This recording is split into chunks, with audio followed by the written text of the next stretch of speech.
আজকের গল্প তারানাথ তান্ত্রিক ও অপদেবীর রোষ। সকালে বাজার করতে গিয়ে কিশোরী সেনের সাথে দেখা।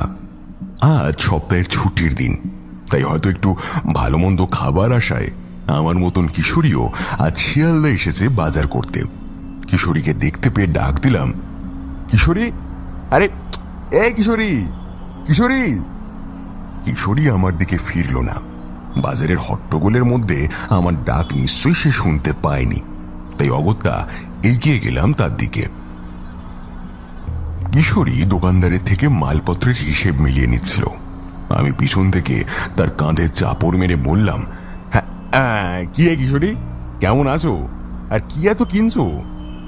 ঘুরে গেল কিশোরী। আমায় দেখে কিশোরীর মুখটা প্রথমে উজ্জ্বল হয়ে উঠল, কিন্তু ক্ষণিক পরেই প্রায় কাতর হয়ে সে বলল, এই ভাই চলে যাচ্ছে দিন, আর বলো না, যুদ্ধের বাজারে জিনিসপত্রের যা দাম, কিছুতে হাত দেওয়ার উপায় নেই। তা ভাই তুমি কেমন আছো? অনেকদিন পর দেখা হলো বলো। আমার ওই রকমই অবস্থা। কিশোরীকে দেখা থেকেই আমার তারানাথ জ্যোতিষীর কথাটা মাথায় এসেছে। বেশ কিছুদিন যাওয়া হয়নি তারানাথের কাছে। অফিসের কাজের চাপ ভীষণ বেড়েছে। তারানাথের কাছে গেলে মনটা বেশ ঝরঝরে হয়ে যায়। আমার মনোভাব বুঝতে পেরেই যেন কিশোরী বলল, বিকেলে কোনো কাজ নেই তো? তাহলে চলো আজ একবার তারানাথ জ্যোতিষীর কাছে যাওয়া যাক। অনেকদিনই তো হয়ে গেল তার জীবনের অদ্ভুত অভিজ্ঞতাগুলো শোনা হয় না। আমার ভাই মনটা সেই কথাই ভাবছিল। আমি ঠিক 5টায় তাহলে বেরিয়ে পড়বো, দেরি করো না কিন্তু। দুপুরবেলা বেশ চব্বচস্য খেয়ে একটু ঘুমিয়ে নিলাম।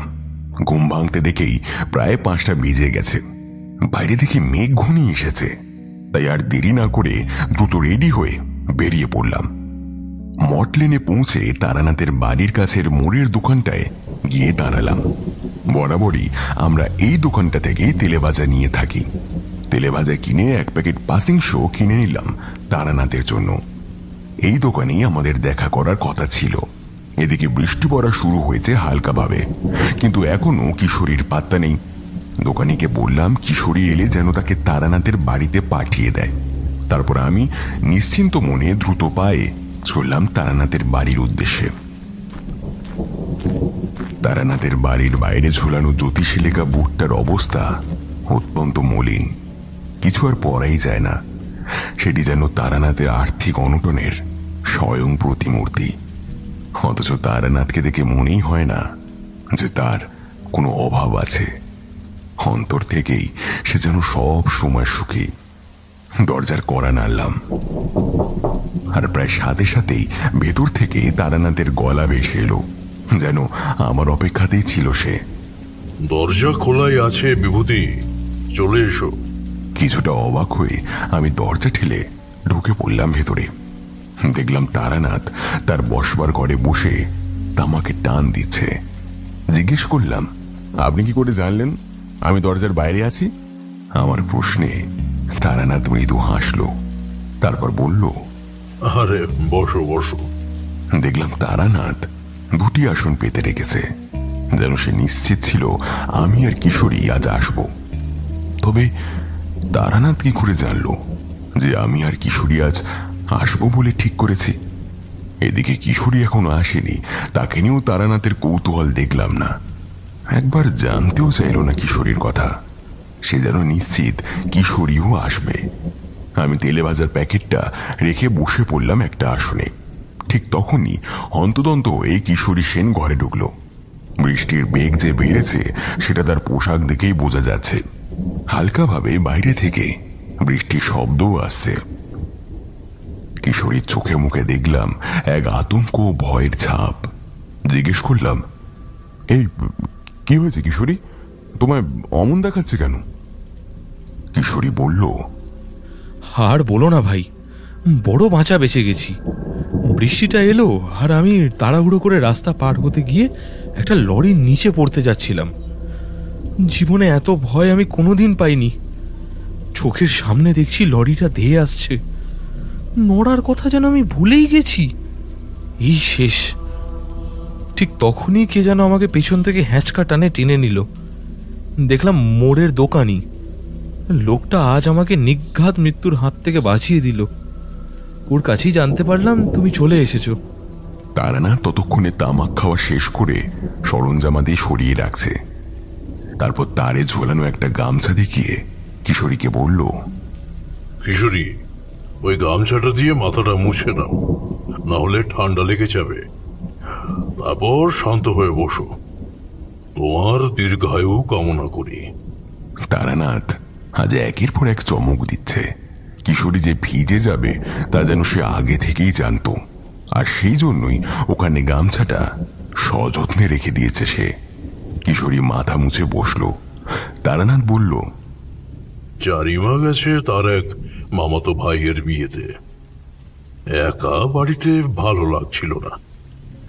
আজ সকাল থেকেই মনটা কেন যেন বারবার বলছিল তোমরা আজ আসবে। নাও নাও, জলদি তেলে ভাজাগুলো খেয়ে নাও দেখি, ঠান্ডা হয়ে যাবে তো। তেলে ভাজা তুলে নিয়ে এক কামড় দিয়ে কিশোরী বলল, আচ্ছা ঠাকুরমশাই, আপনি কখনো মাত্রাতিরিক্ত ভয় পেয়েছেন? এই যেমন ধরুন, তার কথা মনে পড়লে আপনার গা এখনো শিউড়ে ওঠে। কিশোরীর এই এক অদ্ভুত গুণ। কিভাবে তারানাথের পেট থেকে গল্প বের করতে হয় তা তার ভালোই জানা। তারানাথ আগে তেলে ভাজা খাওয়ায় মনোযোগ দিল।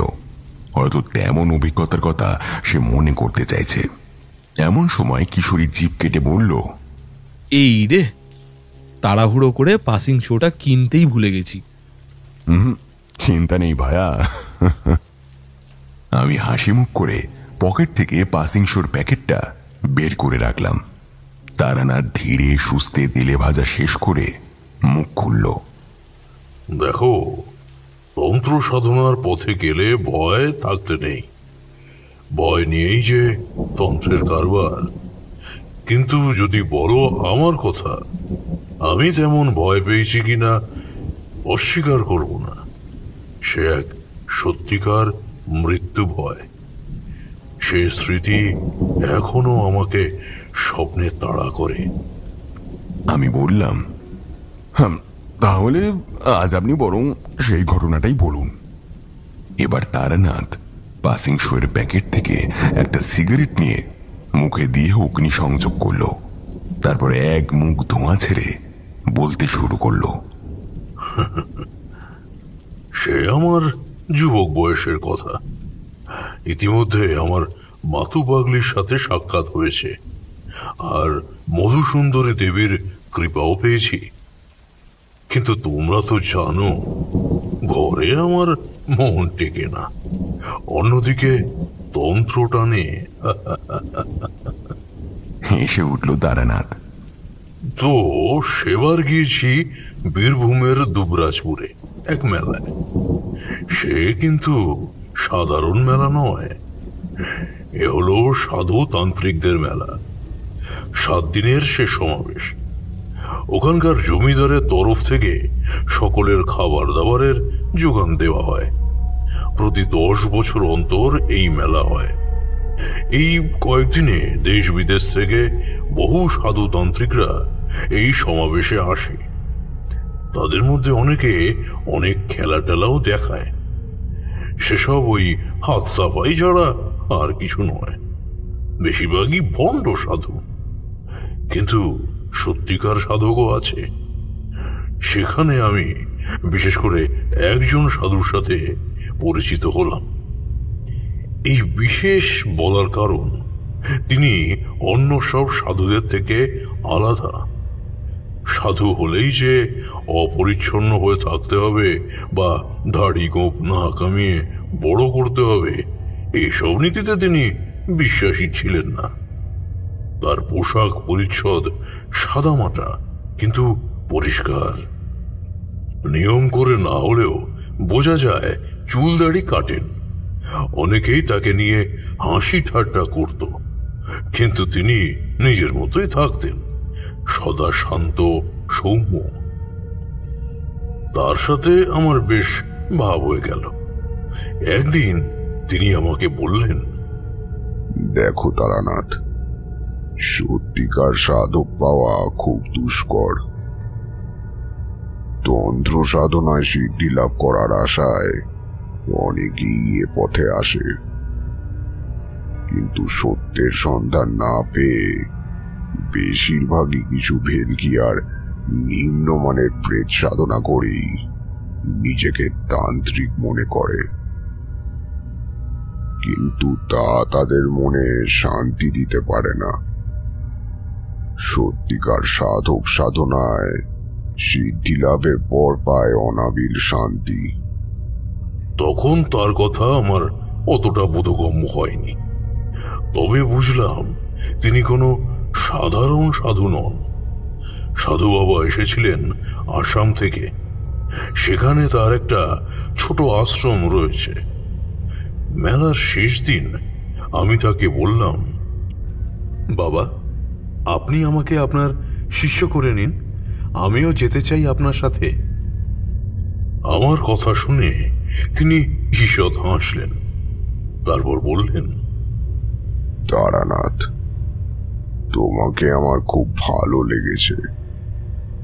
তোমার মন পবিত্র। তা ওই শিষ্য টিষ্য নয়। যদি তুমি যেতে চাও তাহলে যেতে পারো। যতদিন ভালো লাগে থেকে যেও আমার আশ্রমে। সেই মতো আমরা পরদিন প্রত্যুষে যাত্রা করলাম সাধু বাবার আশ্রমের উদ্দেশ্যে। সেসব দিনে ঠিকমতো রাস্তাঘাট ছিল না।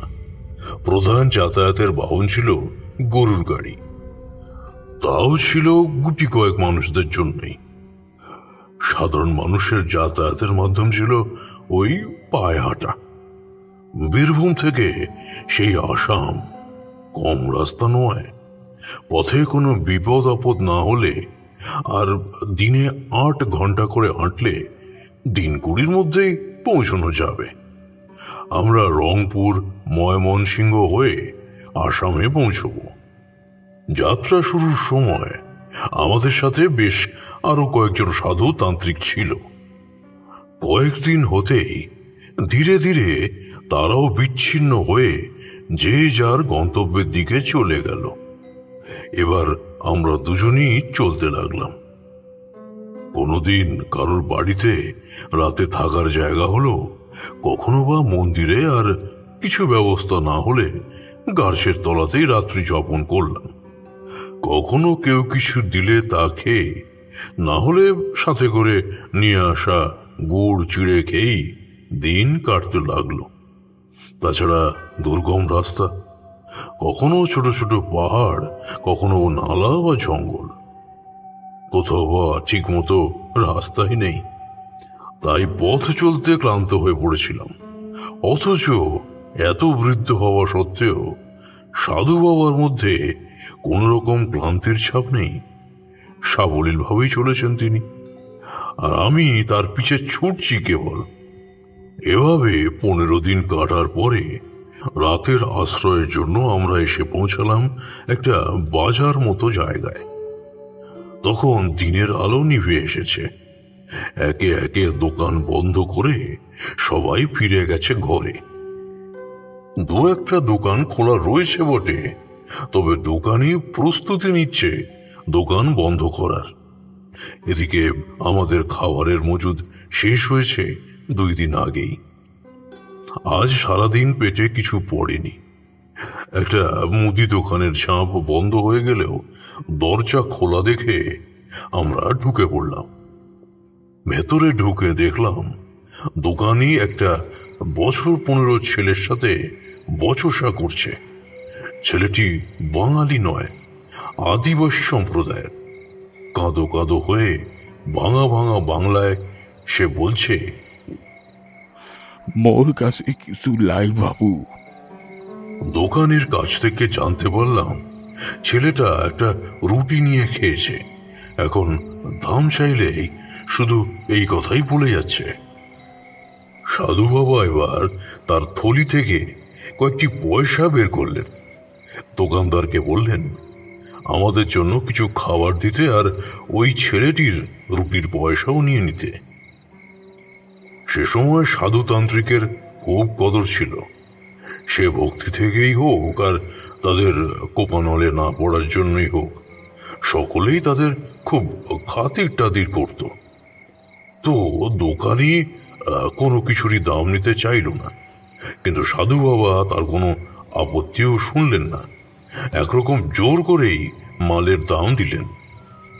মালপত্র দেওয়ার পর দোকানি আমাদের অনুরোধ করল তার বাড়িতে রাত্রি যাপনের জন্য, কিন্তু তাতে সকালে যাত্রা বিলম্বের ঘোর সম্ভাবনা আছে। তাই আমরা ঠিক করলাম এই বাজারেই কোনো এক চালার নিচে রাতটা কাটিয়ে দেব। দোকানে আর দেরি করল না, দোকান বন্ধ করে সে চলে গেল। আর একটা চালার নিচে বিছানা করলাম আমরা। দিনে বোধ করি এর নিচে দোকান বসে, তাই বাঁশের একটা মাচা মতো পাতা রয়েছে দেখলাম। আর দেখলাম সেই ছেলেটিও আমাদের চালার নিচে এসে বসল।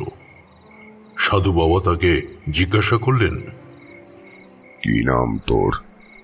কোথায় যাবি?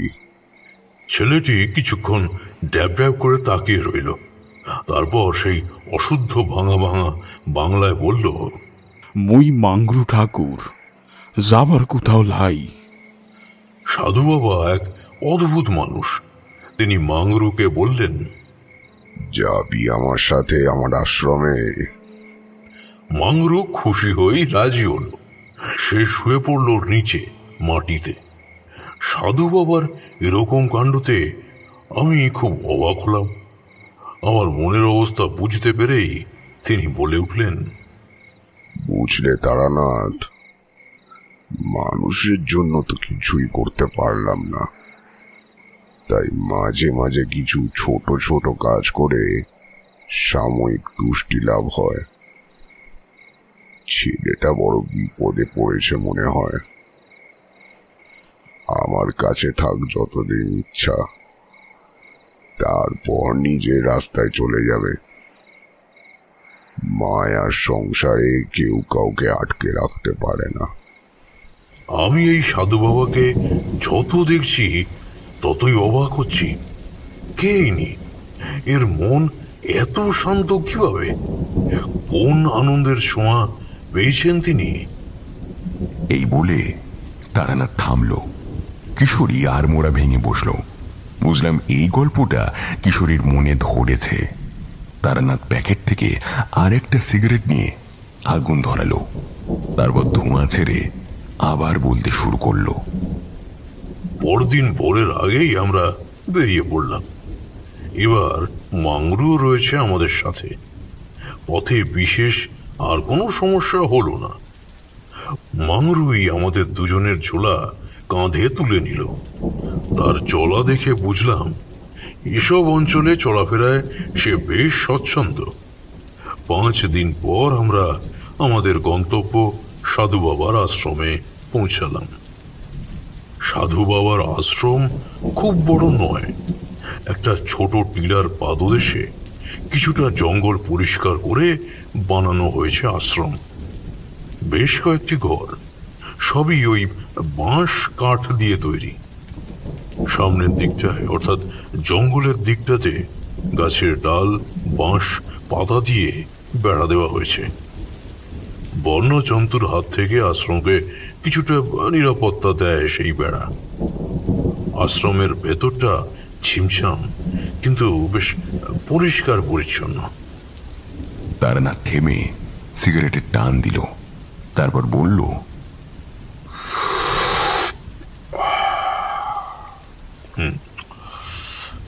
সাধু বাবা ছিলেন এক অন্যরকম সাধক। গৌতম বুদ্ধকে তো সবাই জানে। তিনি তো আমাদের সনাতন ধর্মের 10 অবতারের একজন। গৌতম বুদ্ধ কিন্তু কখনো বলেননি যে শুধুমাত্র ত্যাগেই মুক্তি। বলেছেন মধ্যপন্থা অবলম্বন করতে। তার এই ঠাকুর মশাই সেসব থাক, আপনি বরং গল্পটা বলুন।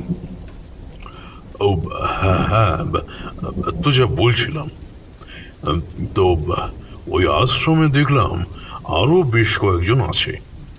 তবে সবাই তারা আমার মতোই অতিথি।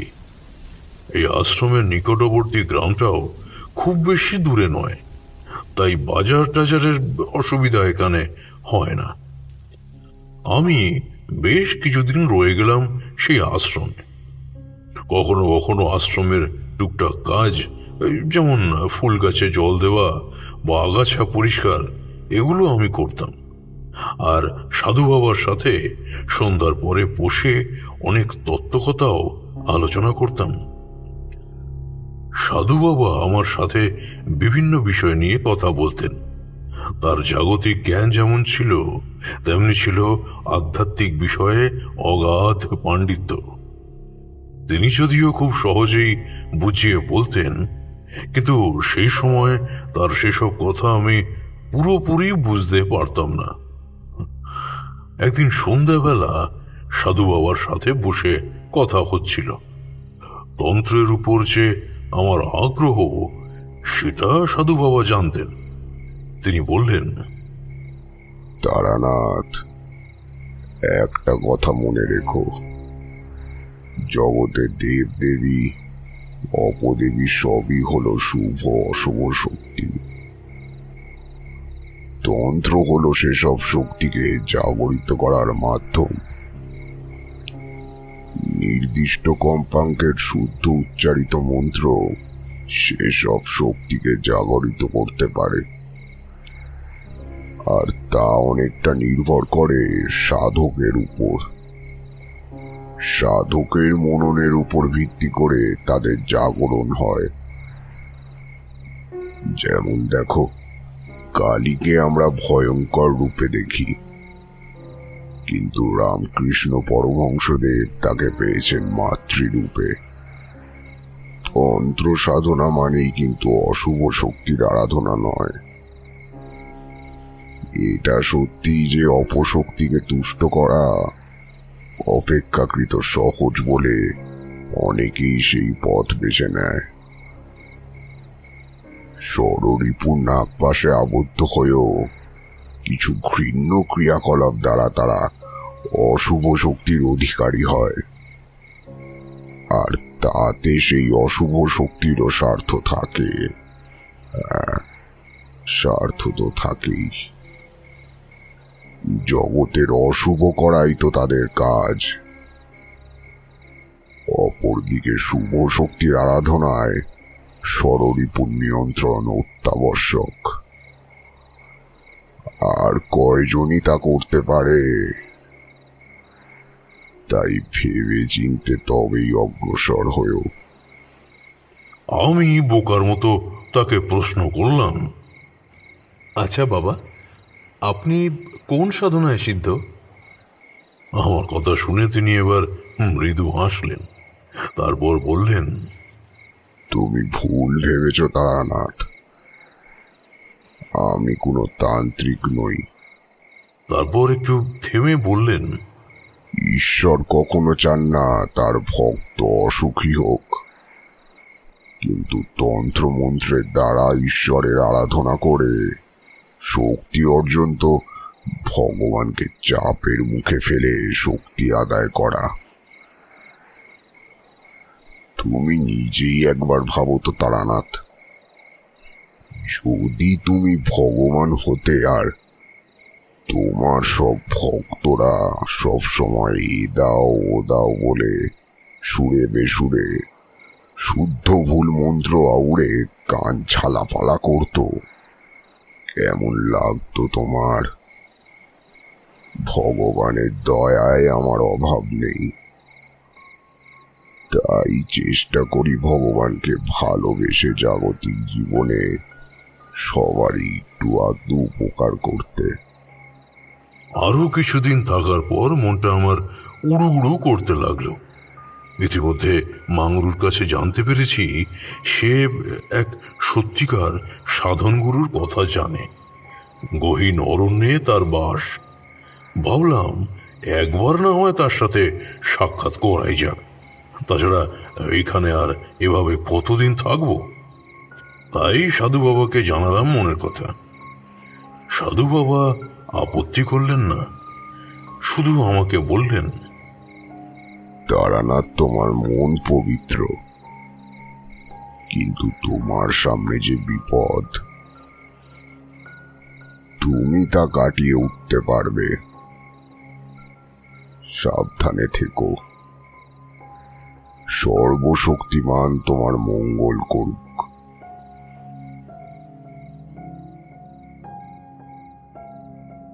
পরদিন ভোরে আমি আর মাংরু বেরিয়ে পড়লাম আশ্রম থেকে।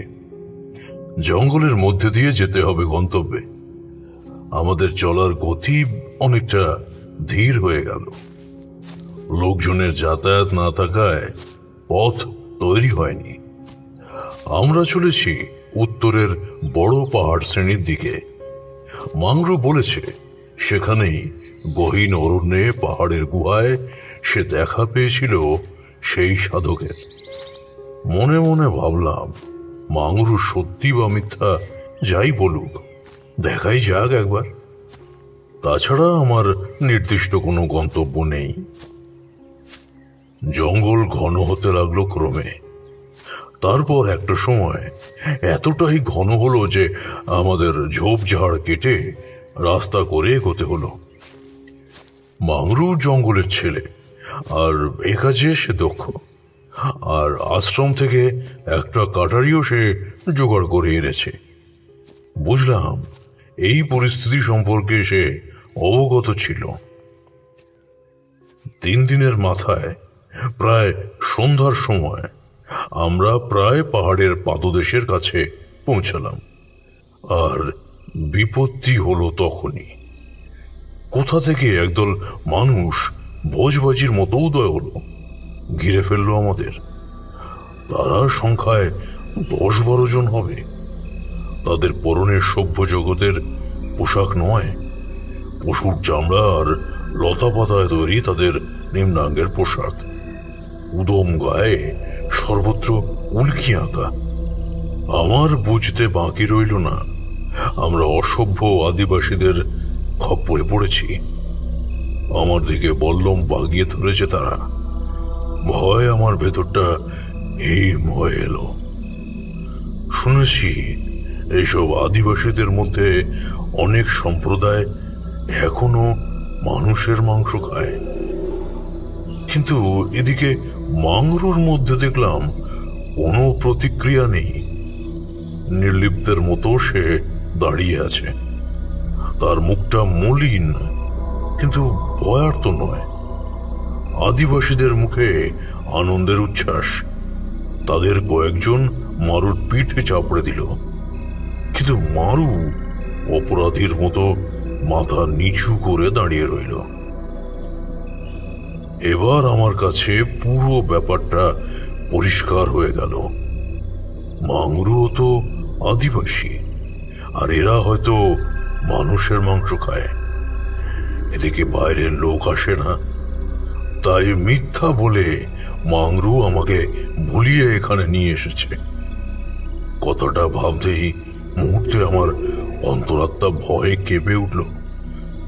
তবে কি আমি এই আদিবাসী সম্প্রদায়ের খাদ্য হতে চলেছি? আদিবাসীরা আমার হাত পা বেঁধে ফেলল। তারপর একটা বাঁশের সাথে বেঁধে তার 2 প্রান্ত কাঁধে করে আমাকে ঝুলিতে নিয়ে যেতে লাগলো। কিছুক্ষণের মধ্যেই ওভাবে ঝুলে থাকার জন্য আমার হাত পা ব্যথায় টনটন করতে লাগলো। লতার বাঁধন কেটে বসে যাচ্ছে। আমি ভাবতে লাগলাম, বাঁচার কোনো উপায় যদি মাথায় আসে। এভাবে প্রায় 30 মিনিট সময় অতিবাহিত হয়ে গেল। চারিদিকে নিকষ অন্ধকার ঘনিয়ে এসেছে, কিন্তু তবুও পথ চলতে এদের অসুবিধা হচ্ছে না। হঠাৎ অন্ধকারের মধ্যে কিছু দূরে আমি আলোর বিন্দু দেখতে পেলাম। 1, 2, তারপর বেশ কয়েকটা। কিছু সময় পরেই তারা থেমে গেল। চারিদিকে কোলাহলের শব্দ। বুঝলাম এরা নিজেদের গ্রামে এসে গেছে। এবার আমাকে মাটিতে নামানো হলো। চারপাশে ভিড় করে আমাকে ঘিরে এসে দাঁড়িয়েছে গ্রামবাসী। এদিক ওদিক বেশ কিছু মশাল জ্বলছে। সেই মশালের আলোতে অর্ধনগ্ন নারী, পুরুষ, শিশু সবাইকে দেখে মনে হচ্ছে যেন নরকের প্রহরী। এবার তাদের মধ্যে থেকে এগিয়ে এলো একটা লোক। তার মাথায় হাড়ের মুকুট, গলায় ঝুলছে কয়েকটি হাড়ের মালা। লোকটা সুস্বাস্থ্যের অধিকারী। সে এগিয়ে আসতেই কোলাহল থেমে গেল। বুঝলাম এই লোকটাই এদের গ্রাম প্রধান। প্রধানের পেছনে আর একজন, তার উস্কো খুস্কো চুল, গলায় হাড়ের মালা। আমার দিকে কিছুক্ষণ তাকিয়ে থেকে প্রধান কয়েকজনকে ডেকে কিছু নির্দেশ দিল, তারপর চলে গেল। অন্য লোকটিও চলে গেল প্রধানের সাথে। কয়েকজন গ্রামবাসী এগিয়ে এসে বাঁশের থেকে আমাকে বাঁধন মুক্ত করল, তবে হাত পায়ের বাঁধন করল না, কাঁধে তুলে নিল আমাকে। একটু পরেই হাজির হলো একটা গুহার কাছে। আমাকে গুহার ভেতরে ঢুকিয়ে দিয়ে বাঁশ কাঠের তৈরি মজবুত একটা দরজা এঁটে দিল গুহার মুখে। অবশ্য দরজা না লাগালেও কোনো অসুবিধা ছিল না। একেই আমি নাজেহাল হয়ে পড়েছি, তার উপর হাত পা বাঁধা, নড়াচড়ার ক্ষমতাটুকুও অবশিষ্ট নেই। জড়ের মতো পড়ে রইলাম আমি। মনে মনে ভাবতে লাগলাম, মাংরু আমার সাথে এমন করলো। ছেলেটাকে ভালো লেগেছিল আমার, বিশ্বাস করেছিলাম, আর সে কিনা আমার ভরসার সুযোগ নিয়ে মিথ্যা বলে এমন বিপদের মুখে ঠেলে দিল আমায়। শরীর দুর্বল, পেটে কোনো দানা পানি পড়েনি, তাই শুয়ে থাকতে থাকতে কখন যেন তন্দ্রা মতো এসে গিয়েছিল। হঠাৎ একটা নিচু গলার ডাক শুনে সচকিত হয়ে উঠলাম। মাংরুর গলার আওয়াজ না? হ্যাঁ, ঠিকই ধরেছিলাম। আবার নিচু গলায় ডাকলো মাংরু, ঠাকুর মশাই, ঠাকুর মশাই, ও ঠাকুর মশাই। আমার সমস্ত রাগ ঝরে পড়ল এবার তার উপর। মাংরু, তোকে আমি কত বিশ্বাস করেছিলাম, নিজের ভাইয়ের মতো ভালোবেসেছি, আর তুই কিনা আমাকে এত বড় বিপদে ফেললি। এবার দরজাটা একটু ফাঁক হলো। মাংরু সে ফাঁক দিয়ে গুহার ভেতর ঢুকে এলো।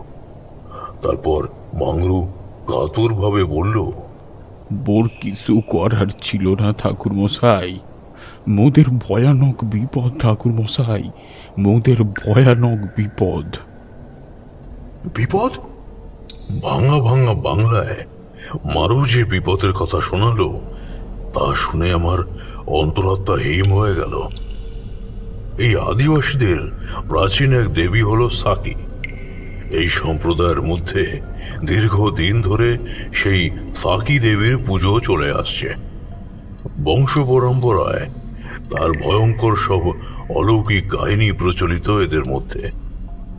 দেবীর পুজোর প্রধান উপাচার হলো নরদান, অর্থাৎ প্রতি অমাবস্যা রাতে বিশেষ এক আচার বিধি করে একজন মানুষকে দেবীর মন্দিরে সমর্পণ করে আসা হতো।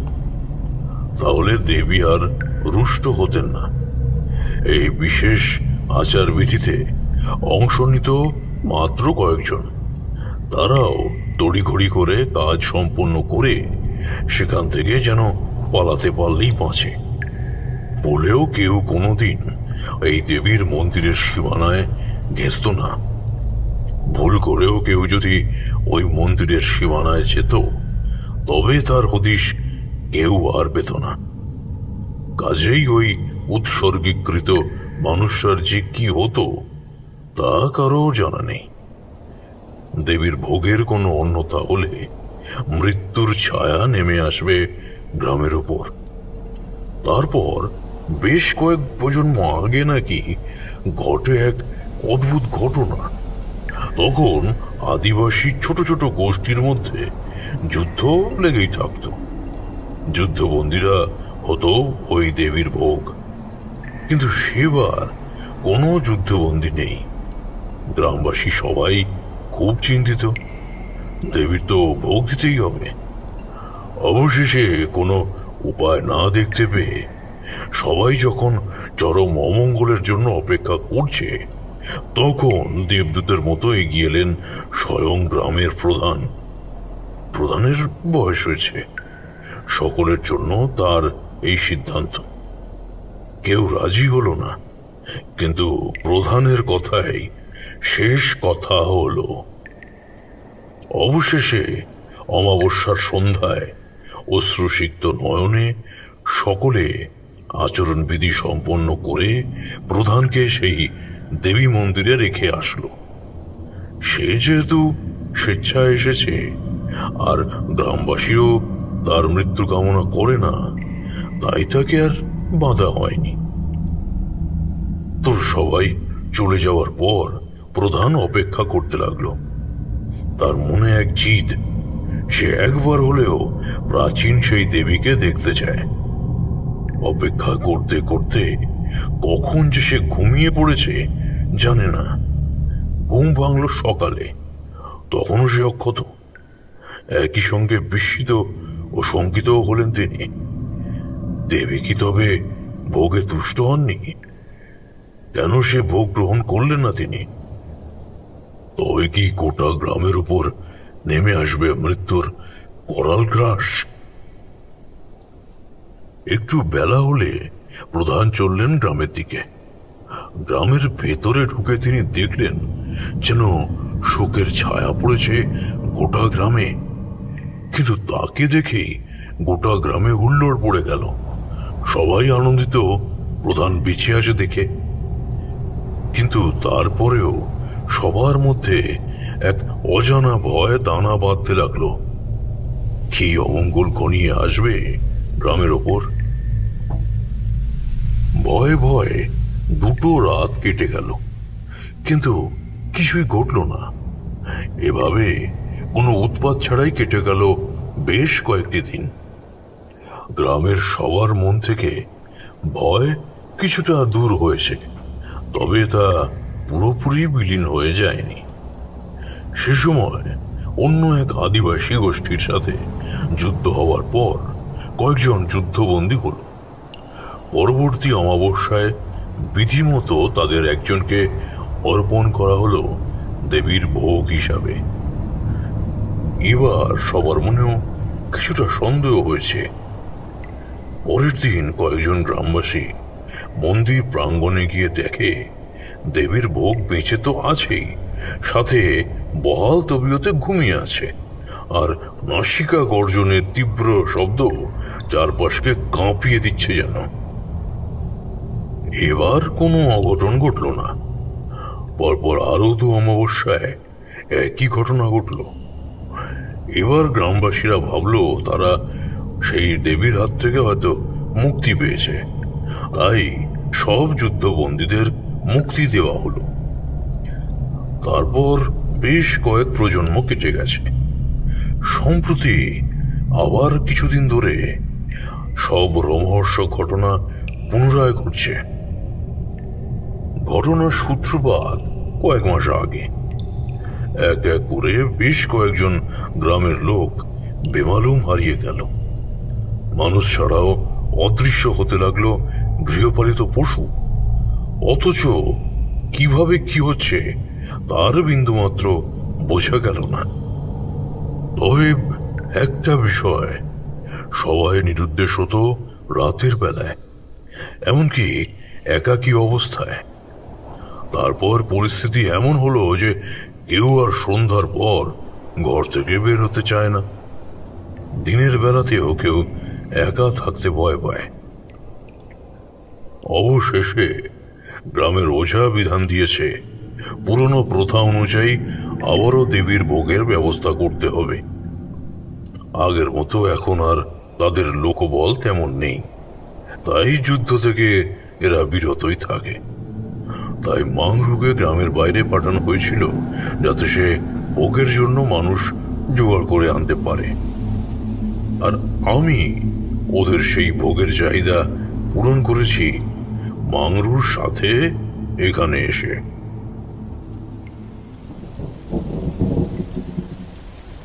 তারানাথ থামল। তার চোখে মুখে অদ্ভুত এক অভিব্যক্তি। সে যেন ফিরে গেছে সেই সময়, সেই আদিবাসীদের গ্রামে। কিশোরী এতক্ষণ এক মনে শুনছিল তারানাথের গল্প। এবার সে বলে উঠল, তারপর কি হলো ঠাকুরমশাই? তার কথায় তারানাথ যেন স্মৃতির অতল থেকে আবার বাস্তবে ফিরে এলো। হ্যাঁ, তো যা বলছিলাম, মাংরু আমাকে জানালো যে গ্রাম প্রধানের সাথে কথা বলেছে আমার ব্যাপারে।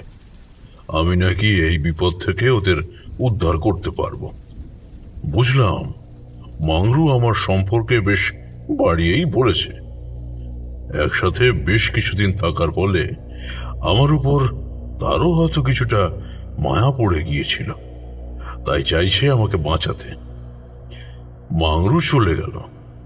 বাকি রাতটা আমার আর ঘুম এলো না। প্রধানের ইচ্ছার উপর নির্ভর করছে আমার বাঁচা মরা। পরদিন ভোরবেলা গুহামুখের দরজা খুলে গেল। কয়েকজন গ্রামবাসী ঢুকলো গুহায়। এবার আমার পায়ের বাঁধন কেটে দেওয়া হলো। তারপর ইশারায় আমাকে বেরোতে বলা হলো। দীর্ঘদিন অন্ধকার গুহায় বন্দি থাকার জন্য বাইরে আসতেই আলোর ছটায় চোখ বন্ধ হয়ে এলো। তারপর আলোটা একটু সয়ে আসতেই দৃশ্যমান হলো এবার চারপাশ। আমাকে তারা ইশারায় এগিয়ে চলতে বলল। তোমরা তো জানো, কোনো অশুভ বা শুভ শক্তির প্রভাব আমি উপলব্ধি করতে পারি। মাংরু আমাকে এই অপদেবীর কথা বলেছে। যদি সত্যি তার প্রভাব পড়ে গ্রামের উপর, তা আমার বুঝে যাওয়ার কথা। কিন্তু সেরকম কোনো কিছুর অস্তিত্বের কোনো আভাস আমি পেলাম না। ব্যাপারটা আমাকে বেশ চিন্তিত করল। এবার এদের গ্রামটা দেখে আমি বেশ অবাক হলাম। কাল রাতের অন্ধকারে ঠিকমতো বুঝতে পারিনি। দিনের আলোয় এই গ্রামের বিন্যাস বৈচিত্র্য আমাকে অবাক করে দিল। অদ্ভুত প্রাকৃতিক নিয়মে তিন দিকে পাহাড় বেষ্টিত জায়গাটা। চট করে বাইরে থেকে দেখা যাবে না। মনে হয় যেন জায়গাটা কৃত্রিম ভাবে পাহাড়ের গা কেটে, পাথর কেটে তৈরি করা হয়েছে গ্রামটা। তিন দিকের পাহাড়ের গায়ে খোপ খোপ করে গুহা। উচ্চতা অনুযায়ী সেগুলো তিনটি স্তরে রয়েছে। উপরের স্তরে পৌঁছানোর জন্য বাঁশ কাঠ দিয়ে সিঁড়িও বানানো হয়েছে। অদ্ভুত এক শৈল্পিক নিদর্শন, কি বলবো তোমাদের। কিন্তু আমার সংশয় হলো, আদৌ এ গ্রাম প্রাকৃতিকভাবে তৈরি নাকি এই আদিবাসী গোষ্ঠীর সৃষ্টি। লোকগুলোর সাথে এগিয়ে চলেছি আমি। গ্রামের একদম পিছনে পাহাড়ের গায়ের বড় একটা গুহা এবং বাঁশ কাঠ দিয়ে তৈরি হয়েছে প্রধানের বাড়ি। সেটা বেশ বড় এবং অন্যান্য সকল বাড়ি থেকে ভিন্ন শিল্পের নিদর্শন রাখে। গাছের পাতা ও বাঁশ সহযোগে তৈরি হয়েছে সে বাড়ির চৌচালা ছাদ। বাঁশ কাঠ বেতের ব্যবহারে বাড়িটা একটা অদ্ভুত রূপ নিয়েছে। মেঝে মাটি থেকে বেশ একটু উঁচু। কাঠের সিঁড়ি দিয়ে ঘরে উঠতে লাগলাম। গ্রামবাসীদের কয়েকজন বাইরে রয়ে গেল। আমার সাথে রইল তিনজন। প্রধানের বৈঠকখানায় ঢুকলাম আমি আর সাথে আমার পাহারাদার তিনজন। প্রধান সিংহাসনের মতো একটি পাথরের চেয়ারের মতো জায়গায় বসে আছে। বিভিন্ন প্রাণীর লোমশ চামড়া তার গদির কাজ করেছে। ঘরে আরো কয়েকজন উপস্থিত রয়েছে। সেই ওঝা এবং মাংরুও আছে সেখানে। সকলের মুখেই চিন্তার ছাপ। আমার জন্য একটা টুলের মতো বসবার জায়গা রয়েছে। আমি সেটাতে বসতেই গ্রাম প্রধান আমাকে উদ্দেশ্য করে তাদের ভাষায় কি যেন বলল। মাংরু সেটা আমাকে বাংলায় বলল। ঠাকুর মশাই, প্রধান জানতে চাইছে আপনি এই বিপদ থেকে আমাদের উদ্ধার করতে পারবেন কিনা। যদি পারেন তো আপনাকে মুক্ত করে দেওয়া হবে, আর না পারিলে আগামী অমাবস্যায় আপনাকে দেবীর ভোগ বানানো হবে। আমি তখন অকুল সমুদ্রে খড়কুটোর মতো হলেও একটু আশার আলো দেখতে পেয়েছি। মাতু পাগলি আর মধুসুন্দরী দেবীর কৃপায় কিছু শক্তিও পেয়েছি। বললাম, আমি আমার যথাসাধ্য চেষ্টা করব আপনাদের এই বিপদ থেকে রক্ষা করার। আমার কথা তাদের ভাষায় মাংরু গ্রাম প্রধানকে বলল। আমার হাতের বাঁধন খুলে দেওয়া হলো। মনে হলো তারা নিশ্চিন্ত যে আমি এখান থেকে পালাতে পারবো না। এছাড়া এই গহীন অরণ্যে পালিয়ে গিয়ে আমার পক্ষে বেঁচে থাকাটাও তো কষ্টকর। এদিকে আমার ভেতরের তান্ত্রিক মন বলে উঠছে, একবার দেখাই যাক না তারানাথ, কি শিখেছিস এতদিনে। আমি এবার পুরো গ্রামটা এপাশ ওপাশ পর্যন্ত ঘুরলাম। পুরো সময়টাতে মাংরু রইল আমার সাথে। কোনো অশুভ শক্তির অস্তিত্ব আমি বুঝতে পারি, কিন্তু পুরো গ্রাম ঘুরেও সেরকম কিছু আঁচ আমি করতে পারলাম না। বিষয়টা আমাকে আরো অবাক করল। যার অস্তিত্ব আমি বুঝতে পারছি না, তার সাথে কি করে লড়াই করব? এদিকে গ্রামে ঘটে চলেছে দুর্ঘটনা। এবার আমার মনে হলো একবার ওই দেবীর মন্দিরটা দেখা দরকার। মাংরুকে সে কথা বলতে সে আঁতকে উঠল। না ঠাকুর মশাই, ওই মন্দিরের সীমানায় কেউ যায় না। কিন্তু আমার মনে হতে লাগলো হয়তো সেখানে গেলেই আমি কিছু একটা সংকেত পাব এই দেবী সম্পর্কে। মাংরুর মাধ্যমে কথাটা গ্রাম প্রধানকে জানালাম। তার মুখেও চিন্তার ছাপ পড়ল, কিন্তু পরিস্থিতি চিন্তা করে তিনি অবশেষে রাজি হলেন। দুপুরের কিছু সময় আগে আমরা বেরোলাম সেই দেবী মন্দিরের উদ্দেশ্যে। আমার সাথে রইল মাংরু আর 3 জন আদিবাসী। মন্দিরটা প্রায় 3 ক্রোশ দূরে। তাছাড়া বহুদিন লোকের যাতায়াত নেই বলে রাস্তাও নেই। আবার জঙ্গলের মধ্যে দিয়ে ঝোপ ঝাড় গাছপালা কেটে আমাদেরকে এগোতে হলো।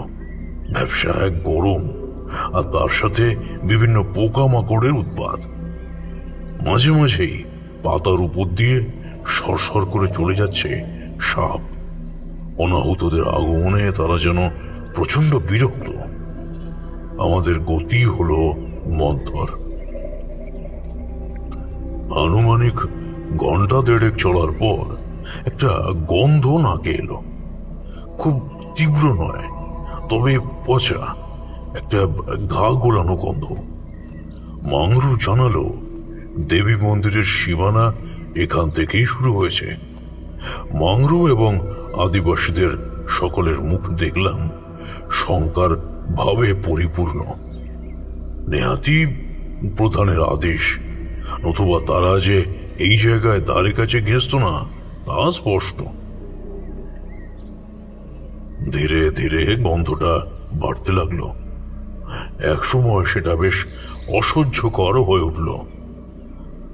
আর তখনই কিছুটা দূরে গাছপালার মধ্যে দিয়ে দেখা গেল মন্দিরটা। মন্দিরটা দেখেই কেমন একটা গা ছমছম করে উঠল আমার।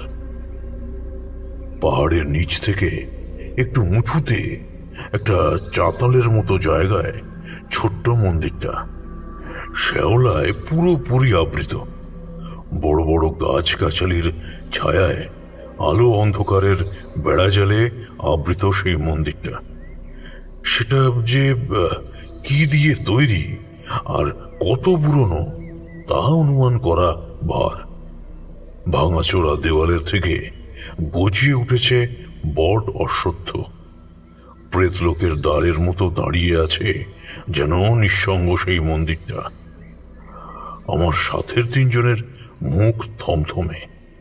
তারা যে ভয় পাচ্ছে তা স্পষ্ট। পরিবেশটাও ধীরে ধীরে পরিবর্তন হয়ে যাচ্ছে। একটা কুয়াশার চাদরে যেন ছেয়ে ফেলছে চারিপাশ। আমরা ধীরে ধীরে আরো একটু এগিয়ে গেলাম। আকাশে মেঘের দল সূর্যটাকে ঢেকে দিচ্ছে বারবার। বৃষ্টির পূর্বাভাস এসব। আমার সঙ্গী তিনজন আর যেতে চাইল না। তারা এখনই গ্রামে ফিরে যেতে চায়। তাছাড়া বিকট সেই গন্ধটা ঠিক যেন মাংস পচা গন্ধ, আগেই বলেছি তোমাদের। অবশেষে তাদের তিনজনকে সেখানে অপেক্ষা করতে বলে আমি আর মাংরু এগোলাম মন্দিরের দিকে। ছোট ছোট গাছ ঝোপঝাড় ধরে আমরা চাতালটাতে উঠলাম। সর্বত্র জঙ্গল, তবে এই জায়গাটাতে দেখলাম চলাচলের আভাস রয়েছে। সেটা বন্যজন্তুরও হতে পারে। যতদূর জানি আসামের এই জঙ্গলে খুব বেশি বড় জন্তু নেই। তবুও আমরা সতর্ক রইলাম। মাংরুকে বাইরে রেখে ধীরে ধীরে আমি মন্দিরের মধ্যে প্রবেশ করলাম। থমথমে এক পরিবেশ সর্বত্র। দিনের বেলায়ও যেন নেমে এসেছে রাতের নিস্তব্ধতা। আর সেই প্রকট মাংস পচা গন্ধে পেট থেকে অন্নপ্রাশনের ভাত উঠে আসার জোগাড়। মন্দিরের ভেতরে গুমুট একটা পরিবেশ। মন্দির কক্ষটা খুব বড় নয়, আলো আঁধারি এক অপার্থিব পরিবেশ। ভেতরে কোনো মূর্তি নেই, তবে দেওয়ালের পাথরে খোদাই করা রয়েছে একটা অবয়ব। পায়ে পায়ে আমি এগিয়ে গেলাম সেটার দিকে। ভালো করে মূর্তিটা নজরে আসতেই আমার মধ্যে এক শীতল শিহরণ বয়ে গেল। ভয়ঙ্কর সেই দেবী মূর্তি, নাকি অপদেবী? লম্বা চুলগুলো যেন হাওয়ায় উঠছে। মুখের ভেতর থেকে ঠোঁটের দুই কোণে বেরিয়ে এসেছে সদন্ত। চোখ দুটোতে ভয়ঙ্কর জিঘাংসা। বেশিক্ষণ তাকিয়ে থাকা যায় না, ভয় ধরে যায় অন্তরাত্মায়। এছাড়া মন্দির কক্ষটাতে আর কিছুই নেই, শুধু সেই তীব্র গা গোড়ানো পচা গন্ধ ছাড়া। আমি বেরিয়ে এলাম মন্দির থেকে। এখনো প্রতিকারের কোনো সংকেত আমি খুঁজে পাইনি। বাইরে বেরিয়ে দেখলাম শঙ্কিত মারু দাঁড়িয়ে আছে। চোখে মুখে ভীতির ছাপ স্পষ্ট। আমাকে দেখে এসে যেন কিছুটা স্বস্তি পেল। আমরা সেখানে আর বেশিক্ষণ অপেক্ষা করলাম না। চাতাল থেকে নেমে বাকি তিনজন গ্রামবাসীর কাছে এসে দ্রুত গ্রামের পথ ধরলাম। আমরা যখন গ্রামে পৌঁছালাম তখন সন্ধ্যা প্রায়ও এসেছে। সূর্য অস্ত গেলেও কিছুটা আলো আভা ছড়াচ্ছে পশ্চিম দিগন্তে। পুরো গ্রাম থমথমে, যেন কোনো অশনি আশঙ্কায় আতঙ্কিত। আমরা প্রথমেই গ্রাম প্রধানের সাথে দেখা করলাম। গ্রাম প্রধানও যেন আমাদের ফেরার অপেক্ষায় ছিলেন। আমি এটা বুঝতে পেরেছি, যদি আমি এদেরকে ওই অপদেবীর হাত থেকে নিষ্কৃতি দিতে না পারি, তবে দুদিন পরের অমাবস্যার রাতে মামাকেই ওই অপদেবীর ভোগ হতে হবে। আর তিনজন গ্রামবাসী আমাকে যেভাবে পাহারা দিচ্ছে, তাতে পালাবার কোনো উপায় নেই। আর পালিয়েই বা যাব কোথায়? কিন্তু আমি আমার বিহ্বলতা প্রধানকে বুঝতে দিলাম না। তাকে আশ্বাস দিলাম এই বলে যে আমি তাদের উদ্ধারের পথ করে দেব। কিন্তু মনের মধ্যে আমার আলোড়ন চলছে। এইটুকু বুঝেছি যে ওই মন্দিরটাতে কিছু একটা ঘটছে, কিন্তু সেটা যে কি তা তখনও আমি ঠিক বুঝতে পারিনি। গত রাতের সেই গুহাটাই আমার আশ্রয়স্থল হলো। মাংরু অবশ্য আজ কিছু শুকনো পাতা আর ঘাসের একটা বিছানা মতো করে দিয়েছে, আর আমার হাত পাও বাঁধেনি। তবে গুহার মুখে সেই দরজাটা লাগিয়ে দিয়েছে। মাংরুর নিয়ে আসা কিছু ফল আর প্রায় আধ কাঁচা খরগোশের মাংস খেয়ে আমি শুয়ে পড়লাম। বিভিন্ন চিন্তা মাথায় এলো। কিভাবে এই অজানা অস্তিত্বের সাথে লড়াই করব আমি? কিভাবে উদ্ধার করব এদের ওই আদিম অপদেবীর কবল থেকে? মনে মনে মধুসুন্দরী দেবীকে আমি স্মরণ করতে লাগলাম। এভাবে বেশ কিছুক্ষণ কেটে যাওয়ার পর হঠাৎ এক গগনবিদারী চিৎকারে সচকিত হয়ে উঠলাম। আমি কান খাড়া করে রইলাম, কিন্তু আর কোনো শব্দ শোনা গেল না। সব আবার আগের মতোই নিশ্চুপ, নিস্তব্ধ। বেশ কিছুক্ষণ সময় অতিবাহিত হয়ে গেল, আর কিছু শোনা গেল না। আমার চোখও তন্দ্রাচ্ছন্ন হয়ে এসেছে।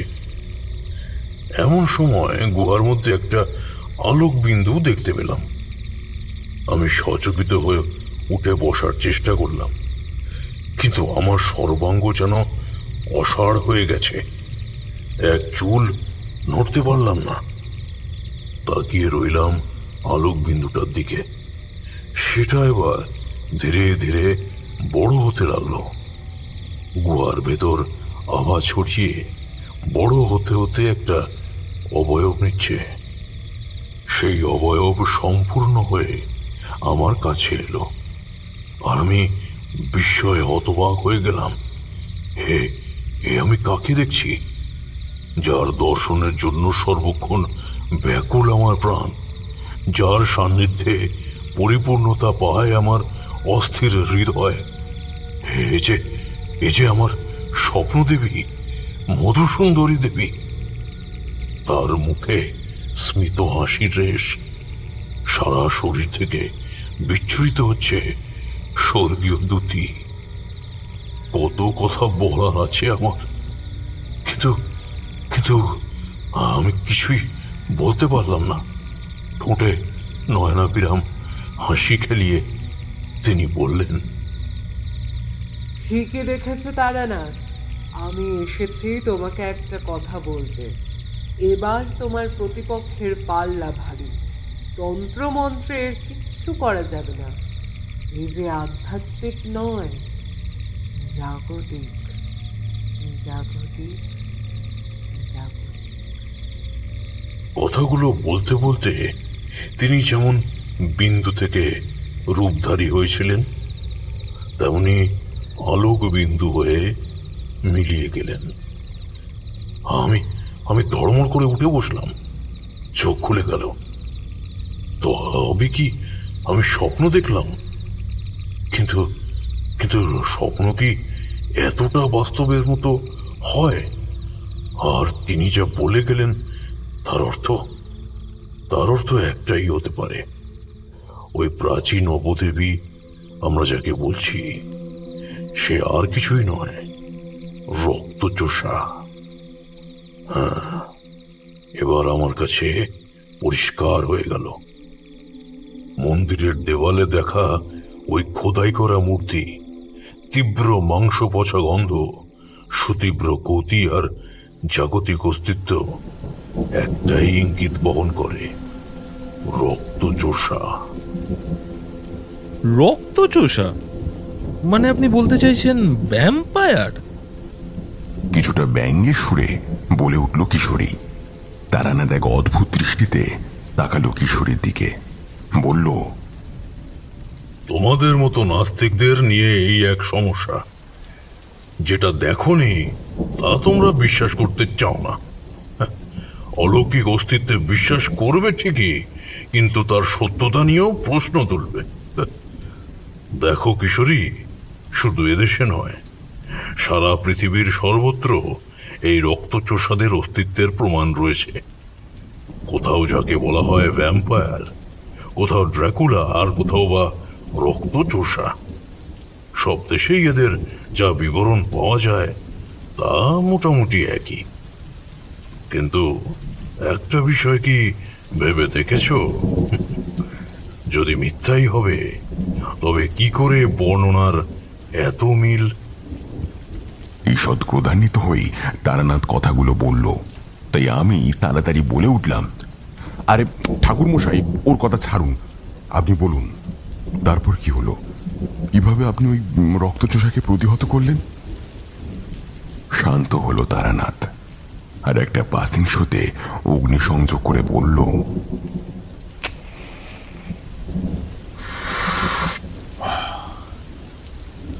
রক্তচোষারা অমর। দীর্ঘদিন তারা নির্জীবভাবে ঘুমন্ত অবস্থায় থাকতে পারে, কিন্তু এক ফোঁটা রক্ত পেলেই আবার জেগে উঠতে পারে। কিন্তু এই রক্তচোষা নিধনের উপায় আমি আগেই শুনেছিলাম। এদের দুর্বলতা সূর্যালোক। এদের শরীর সূর্যালোক সহ্য করতে পারে না। শরীরে সূর্যের আলো পড়লেই জলে পুড়ে ছাই হয়ে যায়। তাই এরা দিনের বেলায় বেরোয় না, শুধুমাত্র রাতেই বেরোয় শিকার করতে। আর রক্তই এদের একমাত্র খাদ্য। কিন্তু কি করে একে আমি সূর্যালোকে আনব? এদের শক্তি এবং তীব্রতা মানুষের থেকে যে অনেক বেশি। কিন্তু আরো একটা উপায় রক্তচোষাকে বধ করা যায়, আর তা হলো যদি কাঠের গজাল এদের হৃৎপিণ্ডে ঢুকিয়ে দেওয়া যায় তবেই। আমাকে যদি তার নিধন করতেই হয় তবে দিনের বেলায় তার আস্তানা খুঁজে বের করে ঘুমন্ত অবস্থায় তার হৃৎপিণ্ডে কাঠের গজাল ঢুকিয়ে দিতে হবে। আমি এটা নিশ্চিতভাবে বুঝে গেছি, এই অপদেবী যদি রক্তচোষা হয় তবে তার আস্তানা ওই প্রাচীন মন্দিরে বা তার কাছাকাছি কোথাও। ওই তীব্র পচা গন্ধই তার প্রমাণ। তাই পরদিন সকালেই আমি মাংরুকে ব্যাপারটা বললাম। মাংরুই আমাকে একটা শক্তপোক্ত কাঠের গজাল তৈরি করে দিল। এদিকে গতকাল রাতে নিরুদ্দেশ হয়েছে গ্রামের একটি মেয়ে। মেয়েটি প্রকৃতির ডাকে সাড়া দিতে ঘরের বাইরে বেরিয়েছিল। আমার বুঝতে অসুবিধা হলো না যে গত রাতে সেই মেয়েটারই মরণ চিৎকার আমি শুনতে পেয়েছিলাম। দুপুরের আগেই আমি, মাংরু আর 3 প্রহরী জোগাড় যন্ত্র করে বেরিয়ে পড়লাম মন্দিরের উদ্দেশ্যে। আগের দিনই পথ করে যেতে হয়েছিল আমাদের, তাই আজ আমাদের অনেক কম সময় লাগলো মন্দিরের পথ অতিক্রম করতে। আবার সেই দুর্গন্ধ মণ্ডিত গণ্ডিতে প্রবেশ করলাম আমরা। আজও 3 প্রহরী রয়ে গেল গত দিনের সেই জায়গাতেই। আমি আর মাংরু চললাম মন্দিরে। মাংরুকে মন্দির চাতালের নিচে অপেক্ষা করতে বলে গজাল আর মশাল নিয়ে আমি একাই উঠলাম চাতালটাতে। মশাল জ্বালবার জন্য গ্রাম থেকে একটা ছোট খুঁটিতে কাঠ কয়লার আগুন ভরে নিয়ে এসেছি। চাতালে উঠে সে তীব্র গন্ধ উপেক্ষা করে আমি মন্দিরে ঢুকলাম। মন্দিরের দেওয়ালের সেই মূর্তিটা যেন শ্লেষ ভরে তাকিয়ে আছে আমার দিকে। সে মুখে যেন উপহাস আর সতর্কতা। আমি এগিয়ে গেলাম মূর্তিটার কাছে। আগের দিনই আমার কিছু একটা অস্বাভাবিক লেগেছিল, আজ সেটা ধরতে পারলাম। মূর্তিটার ডান হাতটা, সম্পূর্ণ মূর্তিটা খোদাই করে বানানো হলেও ডান হাতটা খোদাই করে বানানো নয়, বরং একখণ্ড পাথর যেন কেটে সেই হাতটা বানানো হয়েছে। আমি সেটার উপর হাত বোলাতেই মনে হলো সেটা কিছুটা আলগা, আর নিচে ঘর্ষণজনিত দাগও দেখতে পেলাম। আমি হাতটাকে নিচের দিকে আস্তে টান দিতেই যেন একটা ধীর কম্পন হলো, সাথে হালকা ঘড়ঘড় শব্দ। তারপর ধীরে ধীরে খুলে যেতে লাগলো দেওয়ালের সেই জায়গা। আমি এরকমই আন্দাজ করেছিলাম, নিশ্চয়ই কোনো চোরা কুঠুরি রয়েছে। পাথরের দেওয়ালে ছোট একটা দরজা মতো ফাঁক হলো, আর সাথে সাথে ভেতরের গুহা থেকে দমকা বাতাসের মতো সেই মাংস পচা গন্ধটা ভেসে এলো। সেটার তীব্রতা এতই বেশি, আমি আর মন্দিরের মধ্যে দাঁড়িয়ে থাকতে পারলাম না। এক ছুটে বেরিয়ে এলাম। হড়হড় করে পেট থেকে আমার বমি বেরিয়ে এলো। তান্ত্রিকদের জীবনে এরকম বহু পরিস্থিতির সম্মুখীন হতে হয়, তবে এর সাথে তার তুলনাই হয় না। কিন্তু তবুও আমাকে ভেতরে ঢুকতেই হবে। নিরাশার মধ্যে একটা আশার আলো আমি পেয়েছি। এবার আমি বস্ত্র দিয়ে নাক মুখ ভালো করে বাঁধলাম, তাতে গন্ধের তীব্রতা কিছুটা কমল। তারপর প্রবেশ করলাম সেই দরজা দিয়ে। মন্দিরের ভেতরটায় আলো ছায়া পরিবেশ হলেও ভেতরটা ঘুট ঘুটে অন্ধকার। এবার আমি সাথে আনা মশালটা জ্বালালাম। অন্ধকারের আস্তরণ এতটা গাঢ় যে মশালের আলো যেন পুরোপুরি তা ভেদ করতে অক্ষম। কিছুটা জায়গা আলোকিত করে কিছুটা আভা ছড়িয়ে পড়ল। ভেতরটা দৃষ্টিগোচর হলো আমার, আর সেই স্বল্প আলোতে আমি যা দেখলাম তাতে আমার বুকটা শিউরে উঠল। সে এক নির্মম ভয়ঙ্কর দৃশ্য। গুহার ভেতরে মেঝেতে আর ছাদের থেকে ঝুলছে অনেকগুলো মৃতদেহ, পচিত গলিত সেসব লাশ। কোনোটার শরীর থেকে কঙ্কাল বেরিয়ে পড়েছে, কোনোটার শরীর থেকে খসে পড়ছে পচা মাংস। পোকা কিলবিল করছে। রয়েছে 2-3 দিনের লাশও। মশালের আলোতে চারপাশটা দেখে কেঁপে উঠল অন্তরাত্মা। এবার দেখলাম গুহাটা কিন্তু এখানেই শেষ হয়নি। একটা সুড়ঙ্গ ভেতরের দিকে এগিয়ে গেছে। আমি সন্তর্পণে এক পা করে এগোলাম। এক হাতে মশাল আর অন্য হাতে সেই কাঠের গজালটা। সুড়ঙ্গ পথে কিছুটা এগোনোর পর এসে হাজির হলাম আর একটা গুহার মতো জায়গায়। আর মশালের আবছা আলো গুহার দেওয়ালে পড়তেই হঠাৎ করে ভয়ের একটা ঠান্ডা স্রোত বয়ে গেল আমার উপর থেকে নিচে পর্যন্ত। ক্ষীণ আলোতে দেখলাম দেওয়ালের থাকের মতো গর্ত করা চাতালে একটা অবয়ব শুয়ে আছে। অনুমান আমি আগে থেকেই করেছিলাম, কিন্তু এখন এই মৃত্যুপুরীর মতো রক্তচোষার আস্তানায় দাঁড়িয়ে চারপাশের ভয়ঙ্কর পরিবেশ আর স্বয়ং রক্তচোষার মুখোমুখি হয়ে আমি বিহ্বল হয়ে পড়লাম। ঠিক এমন সময় পিছনের সুড়ঙ্গে একটা শব্দ হলো। আমি ফিরে তাকালাম, না, কিছুই নেই। হয়তো ইঁদুর জাতীয় কিছু হবে।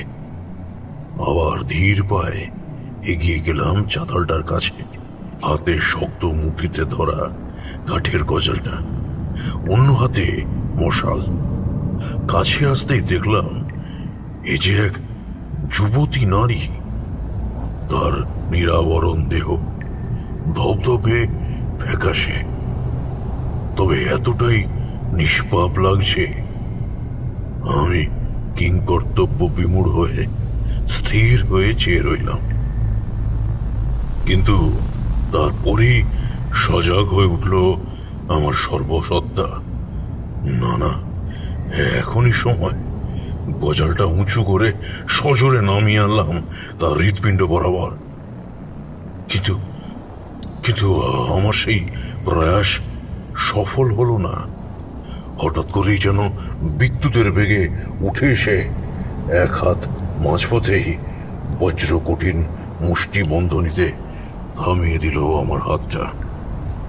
বরফ শীতল সে স্পর্শে আমার অন্তরাত্মাও যেন জমে গেল। হাত থেকে খসে পড়ল গজালটা। এবার ধীরে ধীরে চোখ খুলে গেল তার।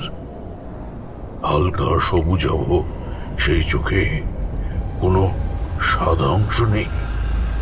ধীরে ধীরে ঠোঁটের কোণ থেকে বেরিয়ে এলো স্বতন্ত্র। চাতালের উপর উঠে বসলো সেই ভয়ঙ্কর নারী মূর্তি। তারপর তারপর অন্য হাত দিয়ে সে আমার গলা চেপে ধরল। মশালটা পড়ে গেল হাত থেকে। মুক্ত হতে চেষ্টা করলাম, পিশাচির হাতটা ছাড়ানোর চেষ্টা করলাম, কিন্তু কিন্তু বৃথা চেষ্টা। বজ্র কঠিন সে হাত। মনে হলো দম বন্ধ হয়ে মারা যাব। ঠিক তার আগে সে আমাকে ছুঁড়ে দিল গুহার দেওয়ালের দিকে।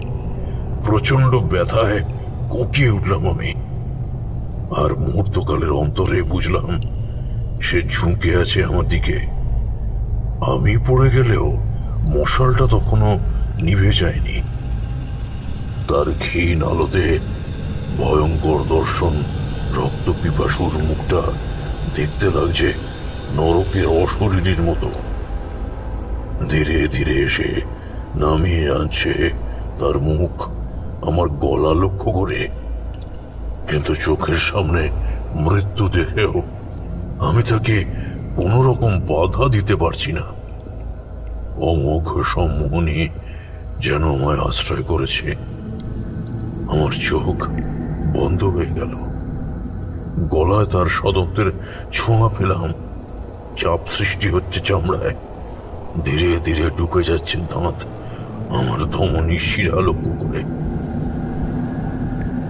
হঠাৎ আমি অনুভব করলাম আমার গলায় আর কোনো চাপ আমি অনুভব করছি না। আর প্রায় সাথে সাথেই শুনতে পেলাম এক গগন বিদারী আর্তচিৎকার। এতক্ষণে দুর্গন্ধের অবসান ঘটিয়ে সেখানে মন মাতানো মিষ্টি সুবাস সর্বত্র বিরাজ করছে। তীব্র আলো এসে লাগলো যেন আমার বন্ধ চোখে। আমি চোখ খুললাম। একটু চোখ সয়ে আসতেই দেখলাম গুহা মুখে দাঁড়িয়ে আছে এক দীর্ঘদেহী বৃদ্ধ। তার বড় বড় চুল দাড়ি সব সাদা। পরনে মাথা থেকে পা পর্যন্ত সাদা জুব্বা। সারা শরীর থেকে এক জ্যোতি বেরিয়ে আসছে। তার হাতে ধরা একটা দণ্ড। তিনি মুখে বিড়বিড় করে কিছু পড়ছেন, আর সেই দণ্ডটির মাথা থেকে বিচ্ছুরিত হচ্ছে সূর্যলোকের মতো উজ্জ্বল অথচ নিস্তাপ আলো। আর সেই আলোর বন্যায় জ্বলে পড়ে যাচ্ছে রক্তচোষার শরীর। তার মরণ চিৎকার গুহার দেওয়াল জুড়ে ঠিকরে পড়ছে। ধীরে ধীরে জ্বলে পুড়ে গলে পড়ল অবয়বটি। পড়ে রইল কিছুটা ছাই। নত হয়ে আমার জীবনদাতাকে প্রণাম করলাম আমি। তার মুখটা আমার খুব চেনা মনে হলো।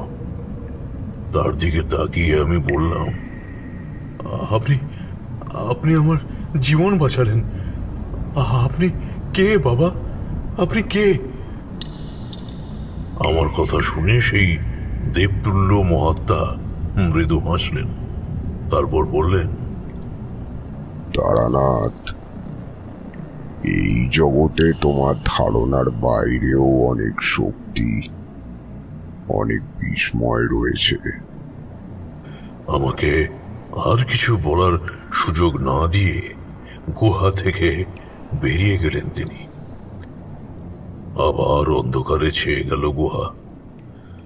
ক্ষণিক বিহ্বলতা কাটিয়ে উঠে আমি ছুটে বের হয়ে এলাম বাইরে।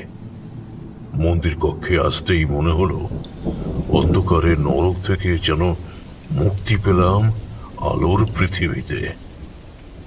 কিন্তু বাইরে বেরিয়ে আর তাঁর দেখা পেলাম না। তিনি যেন হাওয়ায় মিলিয়ে গেছেন। শুধু আমার মনে রেখে গেছেন এক গুচ্ছ প্রশ্ন। তারানাথ চুপ করল। বুঝলাম তার গল্পের জবনিকা পড়ে গেছে। আমার আর কিশোরীর মনে এসেছে এক গুচ্ছ প্রশ্ন। কিশোরী প্রথম বলে উঠল, আপনি কি সেই বৃদ্ধ ব্যক্তির পরিচয় জানতে পেরেছিলেন? দেখো, সত্যি কথা বলতে তার পরিচয় আমিও পাইনি। তবে একটা কথা তোমাদের না বললেই নয়, ওই আদিবাসীদের গ্রামে কিছুদিন থাকার পর মাংরুই আমাকে পৌঁছে দিয়েছিল সভ্য জগতে। তখন একবার ভেবেছিলাম সেই সাধু বাবার আশ্রম থেকে ঘুরে যাওয়ার কথা, কিন্তু আফসোসের বিষয়, শত চেষ্টা করেও আমার সেই আশ্রম কিন্তু আর খুঁজে পাইনি। বাইরে বৃষ্টি পড়া বন্ধ হয়েছে বেশ কিছুক্ষণ আগেই। আমি বললাম, ঠাকুরমশাই,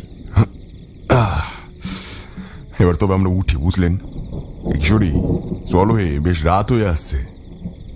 তারানাথের বাড়ি থেকে বেরিয়ে এলাম আমরা।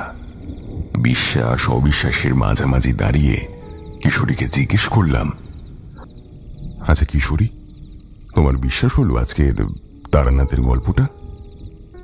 ঈষৎ হেসে কিশোরী বলল, ভায়া, এই জগতে এমন অনেক অলৌকিক জিনিস আছে, তা আমাদের মতো সাধারণ মানুষের না কল্পনারও বাইরে।